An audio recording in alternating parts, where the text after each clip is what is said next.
साल IBPS, RRB scale 2 and scale 3 की examination में बहुत सारे कैंडिडेट्स अप्लाई करते हैं। उसके अपने रीजन है, क्योंकि आरआरबी एग्जाम आप लोगों को एक बेटर अपॉर्चुनिटी देता है, वर्क लाइफ बैलेंस आज भी बेटर दे रहा है नेशनलाइज्ड बैंक से, और यहाँ पर आप लोगों को बेटर स्केल भी मिल रहा है। इसके साथ में एक ही स्टेट में आपको बिना ट्रांसफर के इश्यूज से आप लाइफ टाइम सर्व कर सकते हो, इन फ्यूचर मर्जर्स ना हो तो।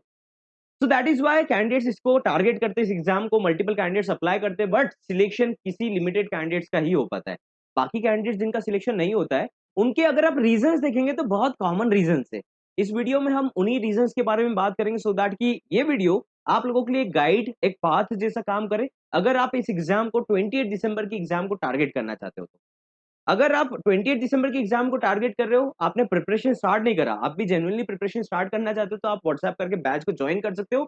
अदरवाइज वही मिस्टेक आप लोगों से रिपीट होगा कि एडमिट कार्ड आएगा, नोटिफिकेशन आएगा, एग्जाम देकर आ जाएंगे, दैट्स इट। अगर एफर्ट्स नहीं रहेगा राइट डायरेक्शन में तो आउटकम देखने को नहीं मिलेगा।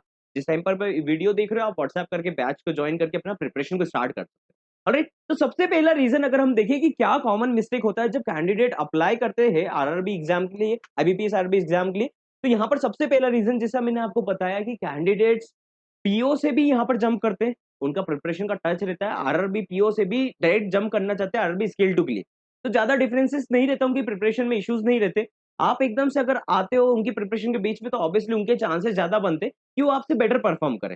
राइट, पहला रीजन तो ये बनता है। जो आरआरबी पीओ है, आरआरबी स्केल 2 है, आरआरबी स्केल 3 है, वो आपसे बेटर परफॉर्म करेंगे। आरआरबी स्केल 2 और स्केल 3 एग्जाम इसलिए देते हैं क्योंकि उनको अपना एक पर्टिकुलर स्टेट चाहिए, उस स्टेट के लिए वो लोग इस एग्जामिनेशन को फाइट करना चाहते हैं। तो उनका प्रिपरेशन, उनका एक्सपीरियंस एक्सपीरियंस मतलब एग्जामिनेशन को देने का एक्सपीरियंस आपसे ज्यादा रहता है। दैट इज वाई यहाँ पर कंपटीशन बहुत ज्यादा बढ़ता है। सेकंड मेन रीजन आता है यहाँ पर कि कैंडिडेट्स स्टिल, मैं हर वीडियो में आपको सेम पॉइंट बोलता हूँ कि कैंडिडेट्स है ना, फाइनेंशियल अवेयरनेस का सिलेबस स्ट्रैटेजी बना ही नहीं पाते। इवन ऑल दो आरआरबी स्केल 2 पोस्ट पर काम कर रहे हो, स्केल 3 पोस्ट पर काम कर रहे हो, पुराने टाइम पर एग्जाम दिया हो या एक बार भी एग्जाम नहीं दिया, financial awareness is equal to एक पॉइंट तो समझते कि पूरा आरआरबी एग्जाम हो जाएगा। फाइनेंशियल अवेयरनेस केवल 40 नंबर का आता है, एक नंबर का कट ऑफ गया है लास्ट ईयर, डजंट मीन कि हम स्कोर नहीं कर सकते, उसके बारे में बात करेंगे। बट अगर 40 नंबर में से एक नंबर का कट ऑफ जा रहा है, बाकी 160 नंबर, 160 नंबर आपके दूसरे सब्जेक्ट्स के, तो why you not prepare for other subjects on time? तो this is one of the reasons कि आप लोग इसमें परफॉर्म नहीं कर पाते। फाइनेंशियल अवेयरनेस के टाइम पर आप इतना फोकस्ड हो जाते हो कि आप सारे सब्जेक्ट्स को छोड़ देते हो कि ये तो मैथ्स बनता नहीं है, रीजनिंग बनता नहीं है, इंग्लिश हिंदी हमको करना नहीं है। तो आप क्या करते हो, केवल आपके अकॉर्डिंग पढ़ना चाहते हो, आपको जो बेटर लगता है वो पढ़ना चाहते हो। आपको लगता है एक्सपीरियंस बेसिस का एग्जाम है, तो फाइनेंशियल अवेयरनेस तो हमको आना चाहिए, ये सोचकर आप इस एग्जाम को टारगेट करने आते हो, और यही सबसे बड़ा यहाँ पर लूप होल रहता है आपकी प्रिपरेशन में। तो अगर आप इस एग्जाम को टारगेट कर रहे हो, तो आपको क्वांट, रीजनिंग, बाकी सब्जेक्ट्स के ऊपर फोकस करना है, इसको स्ट्रैटेजिकली हैंडल करना है, इसका सिलेबस समझना है, इसका स्ट्रैटेजी को समझना है।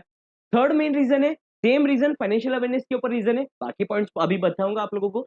तो फाइनेंशियल अवेयरनेस का रीजन ये आता है यहाँ पर कि कैंडिडेट्स को लगता है कि इसके अंदर में हम पीओ जैसा पढ़ लेंगे, आरबीआई सर्कुलर का नाम देखा तो आरबीआई सर्कुलर ही पढ़ते रहेंगे, उससे एग्जाम निकल जाएंगे। ठीक है, एक इसका पर्टिकुलर सिलेबस है, इसका पर्टिकुलर एक पैटर्न है जिसमें क्वेश्चन आ रहे हैं।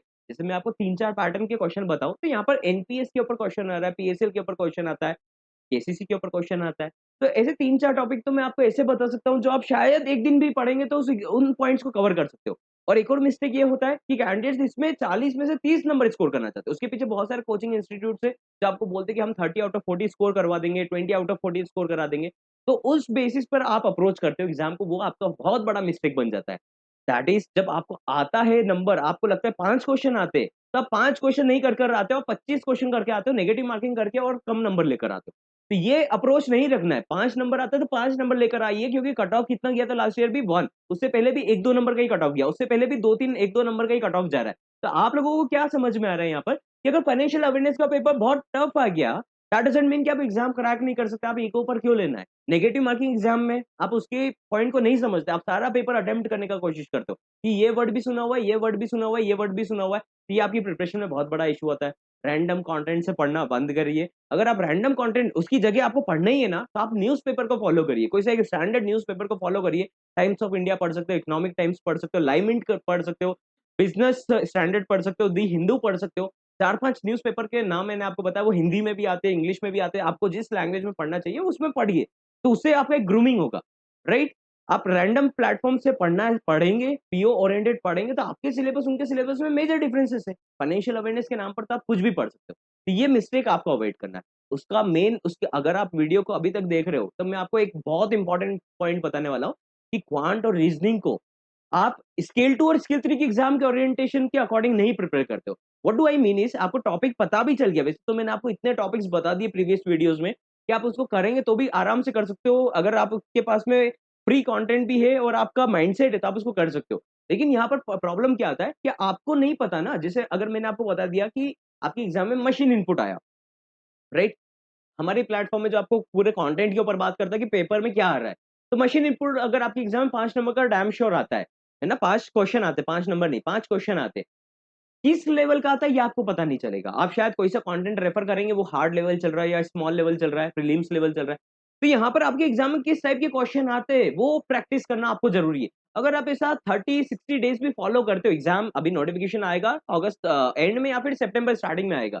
तो अगर नोटिफिकेशन आता है उससे पहले अगर आपने माइंडसेट ही कर लिया, ना कि फॉर्म फिलअप करेंगे, पढ़ेंगे ऐसा सोच रहे हो, उससे पहले आपने कुछ टॉपिक्स के ऊपर एग्जाम के बेसिस पर कमांड करना स्टार्ट कर लिया, चाहे आप बैच में एनरोल्ड हो या नहीं हो, बैच में एनरोल्ड हो तो लाइव क्लासेस अटेंड करिए, क्योंकि लाइव क्लासेस आप लोगों को वो थोड़े-थोड़े डाउट्स आपका दिमाग उसी के ऊपर पॉइंट पर लाते हैं वापस से कि ऐसा हुआ तो क्यों हुआ, राइट? आपके दिमाग के ऊपर प्रेशर आता है कि यार इसको सॉल्व क्यों नहीं हो रहा मुझसे, राइट? तो ये चीज़ें आप करेंगे तो आप सॉल्व कर पाएँगे। What I said is quant reasoning को एग्जाम लेवल से प्रिपेयर करिए।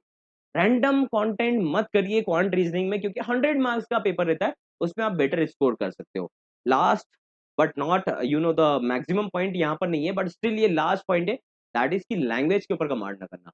इंग्लिश हिंदी को आप इतना इग्नोर करके चलते हो। मैं ये नहीं बोल रहा हूँ कि इसका एक रोड मैप है कि आप इसको 10 दिन पढ़ेंगे तो आप 100% प्रिपेयर कर लेंगे, बट कैंडिडेट्स हिंदी में इंग्लिश में अच्छा स्कोर करते हैं जिसने टारगेट करा है। जब आपके पास में एग्जाम में प्लस पॉइंट है कि आपको इंग्लिश आता तो इंग्लिश का पेपर अटेम्प्ट करिए, हिंदी आता तो हिंदी का पेपर अटेम्प्ट करिए। तो आप अपना स्कोर बढ़ा सकते हो। 40 नंबर का पेपर है और आपका कट ऑफ 60 नंबर या मैक्सिमम 70 भी जाता है कभी-कभी। तो 70 मार्क्स का कट ऑफ भी जाता है तो 40 नंबर में से 30 मार्क्स तो आप यहीं से ला सकते हो।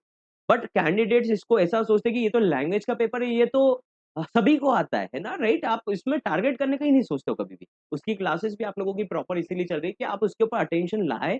40 नंबर का पेपर है, ऐसे कैंडिडेट्स हैं जिन्होंने हिंदी में आउट ऑफ 40 मार्क्स भी लेकर आए, आउट ऑफ 30 के प्लस लेकर आते, जो प्रैक्टिस कर कर आते। तो आप लोग भी टारगेट करो, एग्जाम में अभी टाइम है तो आप अच्छा परफॉर्म कर सकते हो। That's all in the session. I hope आप लोग इन पॉइंट्स को ध्यान रखेंगे। मैं एक बार सम अप करना चाहूंगा और आप भी अगर वीडियो में अभी तक बने हो तो इस पॉइंट को जरूर सुनिए वापस से। पहला पॉइंट मैंने आपको बताया कि यहाँ पर सबसे पहला पॉइंट आप लोगों को ध्यान रखना है कि फाइनेंशियल अवेयरनेस में हम लोगों को ब्लफ नहीं करना है ना? नंबर ऑफ एप्लीकेशंस तो आते हैं लेकिन ब्लफ नहीं करना हमारी प्रिपरेशन को लेकर। ब्लफ कैसा कि कुछ भी रैंडम टॉपिक्स नहीं पढ़ना और फाइनेंशियल अवेयरनेस को पूरा सब कुछ सिलेबस नहीं समझना। रैंडम टॉपिक्स नहीं पढ़ना और पूरा सिलेबस नहीं समझना, राइट? अब होता क्या है फाइनेंशियल अवेयरनेस में, क्या पढ़ेंगे, वापस से नया डेटा पढ़ेंगे, फिर पुराना डेटा रिवाइज करना पड़ता है, याद नहीं होता। आप न्यूज़पेपर आज पढ़ रहे हो तो याद थोड़ी होगी आपको। तो याद नहीं हो रहा है दैट मीन्स कि आपको उसको याद करने पर ध्यान देना है। कि कल रिवीजन हो पाएगा इतना ही पढ़ें। आज आप जो पढ़ रहे हो आप उसको 1 महीने बाद रिवाइज़ कर पाएँ इतना ही पढ़ें, राइट? दूसरा पॉइंट मैंने आपको बोला फाइनेंशियल अवेयरनेस पूरा एग्ज़ाम का मार्क क्वालीफाई नहीं करा सकता है। 1-2 नंबर का कट ऑफ जाता है, ईगो पर नहीं लेना है। 5 से 10 नंबर भी अगर आते तो इतने नंबर लाइए। आइडियल इमेजिनेशन मत करिए कि 25 नंबर लाएँगे या 20 नंबर लाएँगे। ऐसा सोच कर जाते हो इसीलिए आप बेकार परफ़ॉर्म करते हो अगर आपको क्वेश्चन आते तो भी। थर्ड पॉइंट मैंने आपको बताया क्वांट रीजनिंग पर स्पेशल फोकस करना है, वो भी एग्ज़ाम ओरिएंटेड जो एग्ज़ाम में क्वेश्चन्स आते हैं। ना कि पीओ क्लर्क प्रीलिम्स मेंस के कॉन्सेप्ट में उलझते जाओ। आप आपके एग्जाम के अकॉर्डिंग करते जाइए। मॉक टेस्ट इंटरनली आप लोगों के लिए बहुत ज्यादा इंक्लूड होने वाले हैं इस 1 महीने के अंदर में, सो दैट कि आप इसको प्रिपेयर कर पाएँ, राइट? आप प्रैक्टिस कर पाएँ, ओके? उसके बाद फोर्थ पॉइंट मैंने आपको बोला कि इंग्लिश और हिंदी को ज़रूर ध्यान देना है। इंग्लिश, हिंदी को अगर आप ध्यान देंगे तो ट्रस्ट में आप अच्छा बेटर परफॉर्म कर पाएँगे। क्वांट और रीजनिंग से भागना नहीं है। क्वांट रीजनिंग में टाइम लगता है, मेरा मैथ्स खराब है, मेरा रीजनिंग खराब है तो उसके ऊपर काम करिए, है ना? उसके ऊपर प्रैक्टिस करेंगे तो इम्प्रूव होगा। क्वेश्चन 10 क्वेश्चन लगाइए, खुद का दिमाग चलाइए, पज़ल की सिचुएशन खुद बनाइए दिमाग में। जब आप क्वेश्चन सॉल्व करते हो तो सोचिए, क्लास में सर अगर कराते हैं तो सोचिए, लाइव क्लासेस अटेंड करिए, आप ही के लिए लाइव क्लासेस है, किसी और के लिए नहीं है। बाद में आप देखेंगे तो शायद इम्पैक्ट देखो। मैं आपको एक छोटा-सा एग्ज़ाम्पल देता हूँ कि अगर आपको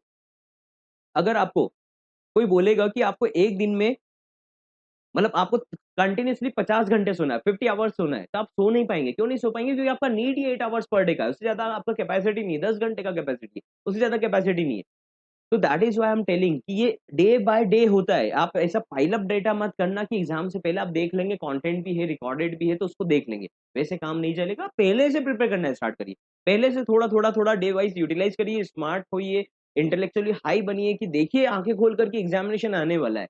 right, I see in the next session with other details. I hope ये सेशन आप लोगों को पसंद आया होगा। कुछ कमेंट रहेगा तो कमेंट कर देना, I will let you know जो भी उसका पॉसिबल आंसर रहेगा। अगर एग्जाम मैंने वीडियो में आंसर कर दिया है तो please do not ask that same question again, because video बनाने में आप लोगों के लिए एफर्ट लगता है। अगर आप उसको देखे बिना क्वेश्चन करेंगे तो I will not be able to answer that. Alright, I will see you in the next